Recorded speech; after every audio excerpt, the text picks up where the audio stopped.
Hansi Flick আমলে বার্সেলোনার final খেলা মানে যেন শিরোপা জয়। জেদ্দায় রোমাঞ্চকর ফাইনালে চিরপ্রতিদ্বন্দ্বী রিয়াল মাদ্রিদকে ৩-২ গোলে হারিয়ে স্প্যানিশ সুপার কাপের রেকর্ড ১৬তম শিরোপা জিতল কাতালানরা।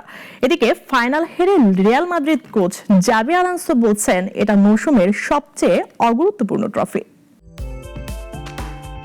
বছরের প্রথম এল ক্লাসিকো, তাও ফাইনালের আবহে। সৌদি আরবের জেদ্দার ম্যাচটাও ফুটবল মদিদের উপহার দিয়েছে চূড়ান্ত রোমাঞ্চের। স্প্যানিশ সুপার কাপের ফাইনালে দুবার পিছিয়ে পড়েও ঘুরে দাঁড়িয়েছিল রিয়াল মাদ্রিদ, তবে তৃতীয়বার আর ফেরা হয়নি লস ব্লঙ্কোদের।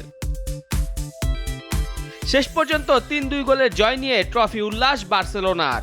এর ফলে কোচ হিসেবে ৮ ফাইনালের ডাগ আউটে দাঁড়িয়ে সবকটি জয়ের কীর্তি ধরে রাখলেন বার্সা কোচ হ্যান্সি ফ্লিক। বার্সেলোনায় আসার পর জিতেছেন একটি কোপা দেল রে ও দুটি স্প্যানিশ সুপার কাপ, ৩টি রিয়াল মাদ্রিদের বিপক্ষে।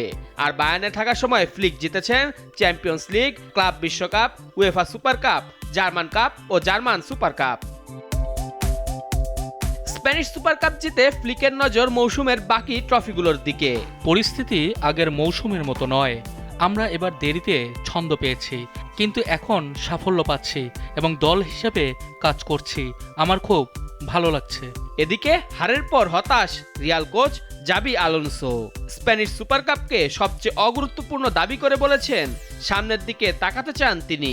আমাদের সব প্রতিযোগিতার মধ্যে এটি সবচেয়ে কম গুরুত্বপূর্ণ। এখন সামনে তাকাতে হবে, খেলোয়াড়দের ফেরাতে হবে, মনোবল বাড়াতে হবে, এগিয়ে যেতে হবে।